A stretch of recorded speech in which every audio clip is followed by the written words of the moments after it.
Majeed. Welcome.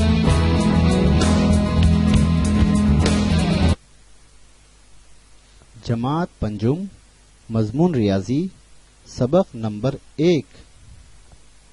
Voice bye Sameer Syed from Raigarh. आज के इस वीडियो में हम सबक रोमन अददी अलामतें, रोमन आदाद, इसके बारे में कुछ मालूमात लेंगे। इन दोनों घड़ियों के तबक पर आपके कुछ नजर आ रहा है, एक पर अलामतें और एक पर आदाद। जो अलामतें आपको नजर आ रही हैं वो हैं रोमन आदाद। बरसों पहले यूरोप में अदद लिखने के लिए कैपिटल रोमन हुर्फ इस्तेमाल किए जाते थे। 1 के लिए I, 5 के लिए V और 10 के लिए X हुर्फ अददी अलामत यानी हिंसे के तौर पर इस्तेमाल होते थे।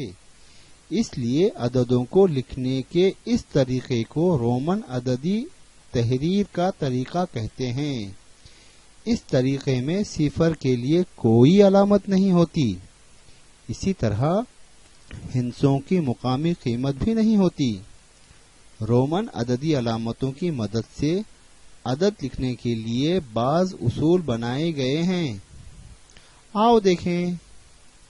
सबसे पहले ये जो आई की शक्ल नजर आ रही है इसे कहते हैं 1 यानी कि 1। इसके बाद ये है 2 यानी कि 2। इसके बाद देखते हैं ये है 3 यानी कि 3। अब यहाँ पर एक शक्ल है, यहाँ पर I और V का इस्तेमाल किया गया है कैपिटल का। ये अलामत है 4 यानी कि 4। अब इसके बाद ये जो V की अलामत है इसे कहते हैं 5 यानी कि 5। अब ये है अलामत V और उसके बाद में I लिखा हुआ है। ये है अलामत 6 यानी कि 6। यहाँ पर देखिए V के बाद 2 I हैं यानी कि ये है अलामत 7 यानी 7। यहाँ पर फिर से एक I बढ़ गया यानी कि ये है 8। अब यहाँ पर देखिए पहले लिखा है I और उसके बाद कैपिटल X यानी X से पहले अगर कोई अलामत हो तो उसे कहते हैं 9 यानी कि 9। और जो ये है X की अलामत इसे कहते हैं 10। बहुत बहुत शुक्रिया। इंशाल्लाह फिर मुलाकात होगी, तब तक के लिए खुदा हाफिज।